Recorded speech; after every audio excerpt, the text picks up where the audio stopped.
Hi అండి. మళ్ళీ మా ఫ్రెండు మనకి మష్రూమ్ కర్రీ పంపించింది. నోరూరే మష్రూమ్ కర్రీ చాలా టేస్టీగా బాగా చేసిందండి. నేను గబగబా చెప్పేస్తాను ఏమేమి వేసింది అనేది. కొన్ని క్లిప్పింగ్స్ మిస్ అయినా కూడా మీరు అడ్జస్ట్ అయిపోవాలి.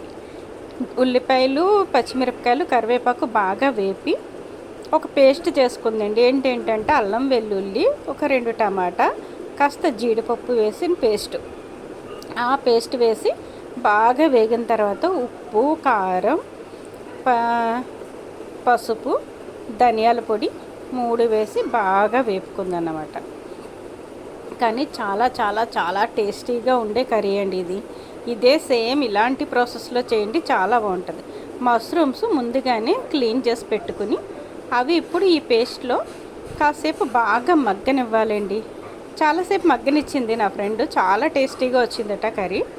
అందుకనే సేమ్ అదే ప్రాసెస్లో చేసుకోండి మీరు కూడా, తప్పకుండా సూపర్ టేస్ట్ ఉంటుందని నేను చెప్తున్నాను, గ్యారెంటీ. ఇలా ఆయిల్, ఆ మసాలా అంతా పట్టే వరకు బాగా కాసేపు మగ్గించుకొని మూత పెట్టేసి మగ్గించుకోండి. బాగా మగ్గిన తర్వాత కాస్త నీళ్ళు వేసుకోండి. ఏంటంటే ఇప్పుడు మనం జీడిపప్పు అది పేస్ట్ చేసిన వాటర్ ఉంటుంది కదా, అది వేసుకోండి. ఇప్పుడు అది ఎండు కొబ్బరి అండి, ఎండు కొబ్బరి, ఇంకో మసాలా పొడి కూడా తను వేస్తుంది, అదేంటో ముందే చెప్పేస్తున్నాను. గసగసాలు, ధనియాలు, కొబ్బరి పొడి చేసి పెట్టుకుంటుంది తను ఎప్పుడు కూడా, ఆ పొడిని కూడా వేసింది. ఇప్పుడు చూసారా, ఇవే అవి, ఈ పొడే అది. బాగా ఆయిల్లో మగ్గుతుందండి. ఇలా తినేసినా సరిపోద్దండి కర్రీ. నిజంగా చెప్పాలంటే వాటర్ లేకపోయినా ఇలా కూడా సరిపోద్ది.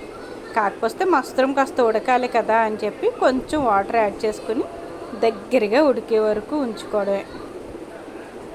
చూసారా ఎంత బాగా కనిపిస్తుందో కూర, సూపర్ కదా. చాలా టేస్టీ మష్రూమ్ కర్రీ ఇది.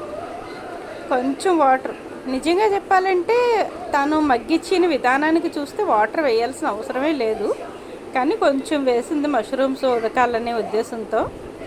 మీరు కూడా అవసరమా లేదా అనే దాన్ని బట్టి వేసుకోండి. కానీ చాలా చాలా టేస్టీగా, చాలా చాలా గ్రాండ్గా ఉన్న రిచ్ కర్రీ అండి ఇది. అన్నీ ఉన్నాయి, చాలా బాగుంటుంది కర్రీ. ఫైనల్గా కొత్తిమీర వేసుకొని దించేసుకోవడమే. మా ఫ్రెండ్ చేసిన మష్రూమ్ కర్రీ ఎలా ఉందో తప్పకుండా కామెంట్ చేయండి, ఓకేనా? మన కోసం కూడా మా ఫ్రెండ్ కష్టపడుతుందండి.